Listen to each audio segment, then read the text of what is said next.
عن ابی ہریرہ رضی اللہ تعالی عنہ قال قال رسول اللہ صلی اللہ علیہ وسلم لا يحل لمسلم ان يهجر اخاه فوق ثلاث فمن هجر فوق ثلاث فمات دخل النار۔ حضرات محترم، ایک انسان دوسرے انسان سے جان چھڑانا چاہتا ہے، قطع تعلقی اتنی بڑھ چکی ہے کہ ایک انسان دوسرے انسان کو دیکھنا تک گوارا نہیں کرتا۔ ایک فیملی دوسری فیملی سے جان چھڑانا چاہتی ہے، لیکن ہمارے پیارے پیغمبر جناب محمد رسول اللہ صلی اللہ علیہ وسلم نے کیا طریقہ سکھلایا ہے، ہمیں کیا بتایا ہے کہ تم اس راستے پہ چلو گے تو تم بہترین انسان ہو۔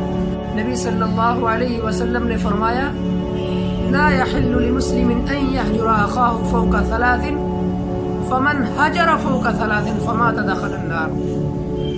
اگر کوئی انسان ایک مسلمان دوسرے اپنے بھائی سے، اپنے مسلمان بھائی سے قطع تعلقی کرتا ہے، جان چھڑاتا ہے، اگر وہ 3 دن سے زیادہ کلام نہ کرے، قطع تعلقی رکھے، اگر وہ اسی حالت میں فوت ہو جائے، فمات دخل النار، تو اللہ رب العزت اسے جہنم میں داخل کرے، تو اللہ رب العزت اس انسان کو جہنم میں داخل کریں گے۔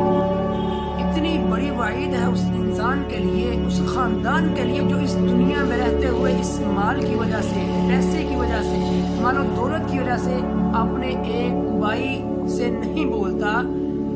اگر کوئی قطع تعلقی ہو جاتی ہے تو اسے فوراً ختم کرنا چاہیے، دور کرنا چاہیے۔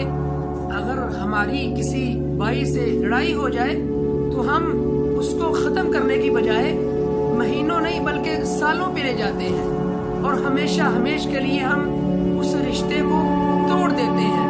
میرے بھائیوں، نبی صلی اللہ علیہ وسلم نے ہمیں یہ نہیں سکھایا۔